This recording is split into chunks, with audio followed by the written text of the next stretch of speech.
What's up, YouTube? It's Biblical Truther.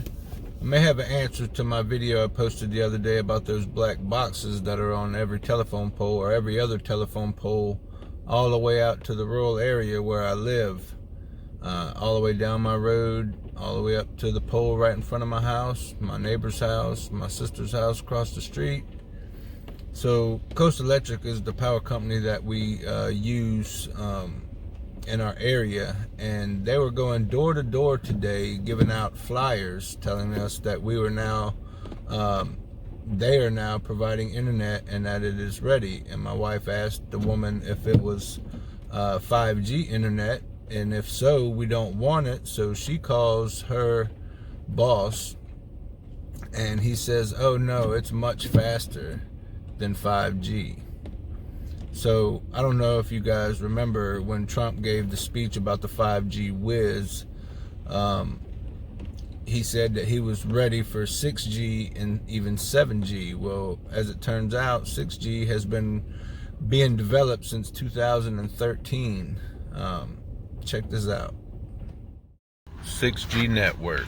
In telecommunications, 6G is the sixth generation standard currently under development for wireless communication technologies supporting cellular data networks.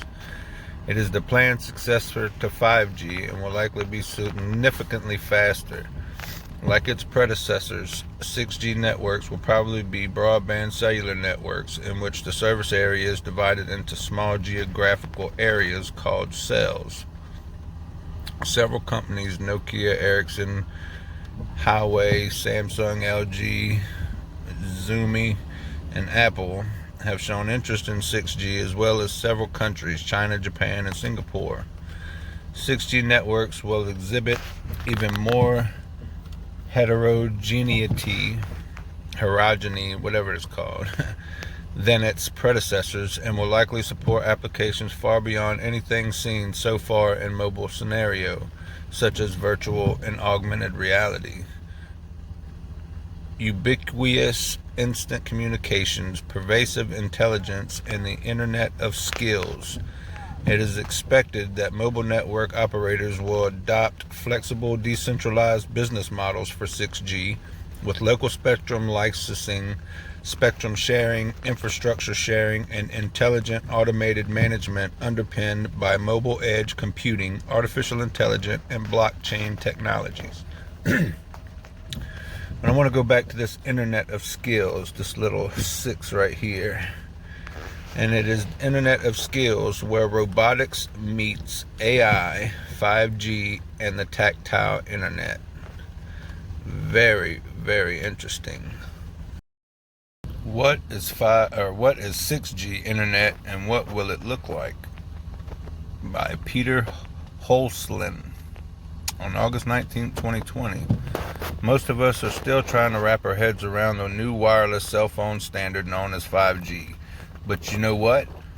Now there's a thing called 6G.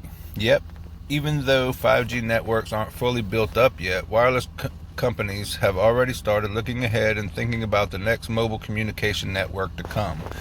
Technically, 6G doesn't exist yet, but theoretically speaking, it could end up being a lot of things, building on current network and technology trends to help make a completely new type of internet. So let's take a deep dive into the zany world of 6G and imagine what the future holds. Can you say totalitarian for real?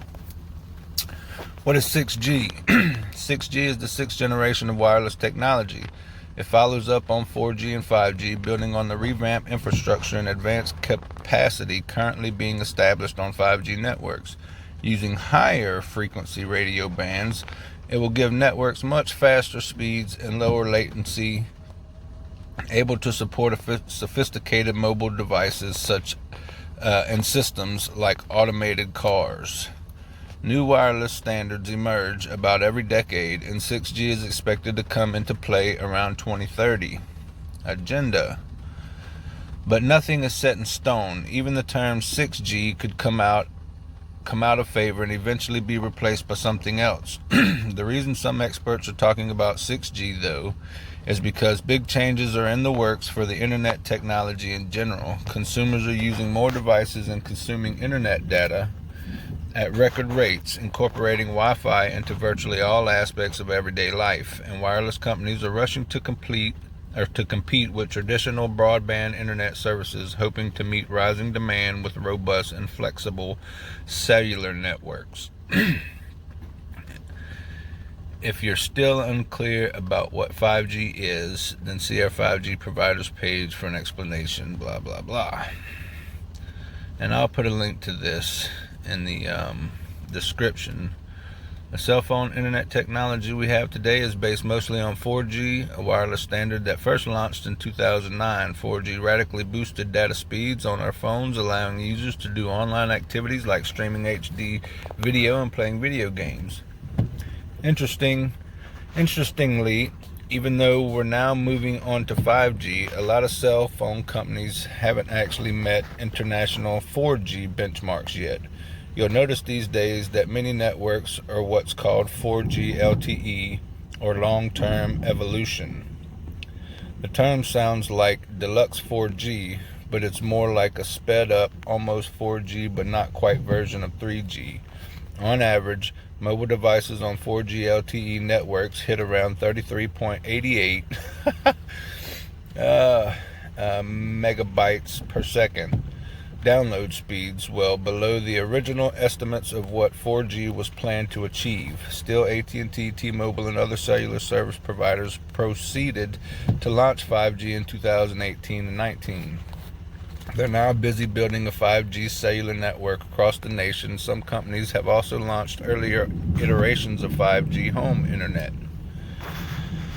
Currently, 5G speeds range between 40 to 1100 megabytes per second, depending on the type of 5G network you're on. By harnessing technology like millimeter wave spectrum and beamforming, experts estimate that 5G could eventually hit max speeds of up to 10,000 megabytes per second. Whether 5G hits that target or not, wireless companies are now moving away from just serving our phones and making plans to use 5G for other applications in industry, business, healthcare, and remote working. Remote working, as in stay your butt at home because there's a deadly invisible enemy out there. Maybe by the time we get to 10,000 megabytes per second speeds, wireless companies will already be launching 6G. What's clear is that 6G will be about a lot more than mere internet speeds. Well, so is the 5G. It's hard to say what 5G will look like. After all, it doesn't exist yet. But in media interviews and research papers, wireless companies and academics describe 6G as a fully integrated internet-based system that allows for instantaneous communications between consumers, devices, vehicles, and the surrounding environment. Well, how would you communicate with the surrounding environment? That's pretty odd, right? Maybe smart dust that was in those WikiLeaks emails way back when. Here's a rundown on what to expect, what experts are talking about when they talk about 6G. 1 terabytes per second speeds. That's insane. I will let you guys read this on. Terahertz. Oh, that's great. Let's see. In 2019, the Federal Communications Commission opened the gates to a potential 6G future by allowing companies to begin experimenting with what's being called terahertz waves, or sub-millimeter waves. These are radio bands that fall in the spectrum of 95 gigahertz to 3 terahertz. Terahertz waves come at a higher frequency than millimeter waves, which today are being touted as a kind of holy grail solution to network congestion and bandwidth limitations. Advanced versions of 5G depend on millimeter wave bands to carry vast amounts of data at ultra-fast speeds with minimum response time, making it theoretically possible to develop things like automated cars and remote surgeries. The catch is that millimeter waves work only over short distances, requiring a line of sight between the transmitter and the user. And terahertz waves have even weaker range, but if they can be properly harnessed, with some novel networking approaches, it can open up even more capacity for doing sophisticated Jetsons-esque activities over the 6G wireless network. Automated cars and drones, remote-controlled factories, and other uses of artificial intelligence have been getting a lot of discussion amid the rise of 5G. The advent of 6G is expected to make this even more of a thing, and some experts think artificial intelligence will be required to keep it all coordinated and running smoothly. This is so great. Two researchers at Jacobs University in Bremen, Germany, said that 6G could rely on collaborative AI to help self-driving cars communicate with each other, navigate pedestrians and traffic, and determine the best routes from here to there. It's part of an emerging trend called edge computing, which moves network management away from centralized clouds towards more localized devices, making everything work way smoother and reducing response times. Another 6G acolyte, Roberto Sirocco at the European Institute of Innovation and Technology, suggested that things like AI and edge computing could help devices themselves become network antennas, maintaining your Wi-Fi connection in a fluid, ever-shifting ballot of users and their devices. Unreal. Immersive technologies. Virtual reality is expected to play a big role in 5G, but this is just the beginning. In the 6G era years from now, some experts imagine the emergence of even more immersive technologies such as cellular surfaces, connected implants, and wireless brain-computer interfaces. So if they need 6G to do that, then obviously they have 6G, because Elon's got a monkey over there playing Pong with his mind. Walid Saeed, a faculty member at Virginia Tech and the lead author of the July 2019 white paper on 6G, predicts that smartphones will eventually fall to the wayside in favor of smart wearables, headsets, and implants that can take direct sensory inputs from human senses. Awesome. The Japanese mobile company NTT Docomo envisions a complete fusion of physical life and cyberspace. Can you say not Ready Player One? For humans, it will become possible for cyberspace to support human thought and action in real time through wearable devices and micro devices mounted on the human body. Wow. So this 6G, that's some disturbing things in there, especially about the robots, because we know that automation is taking over the workforce, and most of us are going to be jobless before long, which is basically the push that they're trying to get us to, where we're basically locked down 24/7 while robots and automation do everyone's job. But I made a video a while back about when I forget what storm exactly it was that kind of tore up the Gulf Coast in Mississippi, and one of the articles from the power company down there was discussing how they were replacing all the street lights with Li-Fi enabled LED lights. Well, the Li-Fi, here, I'll just read this article real quick. It's I think it's from Wikipedia. Li-Fi is a wireless communication technology which utilizes light to transmit data and position between devices. The term was first introduced by Harold Haas during a 2011 TED Global talk in Edinburgh. In technical terms, Li-Fi is a light communication system that is capable of transmitting data at high speeds over the visible light, ultraviolet light, and infrared spectrums. In its present state, only LED lamps can be used for the transmission of data in visible light. In terms of its end use, the technology is similar to Wi-Fi. The key technical difference between Wi-Fi uses radio frequency to induce a voltage in an antenna to transmit data, whereas Li-Fi uses the modulation of light intensity to transmit data. Li-Fi can theoretically transmit at speeds up to 100 gigabytes. Li-Fi's ability to safely function in areas otherwise susceptible to electromagnetic interference, such as aircraft cabins, hospitals, and military, is an advantage. The technology is being developed by several organizations across the globe.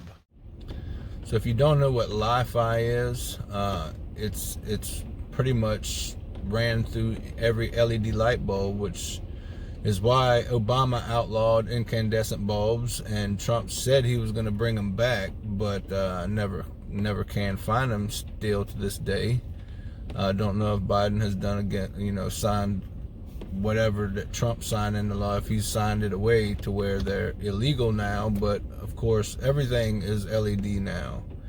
And there's been many people over the past couple years that have been acquiring these street lights, and taking them apart and showing these Li-Fi transponders within these lights, but it's any LED light.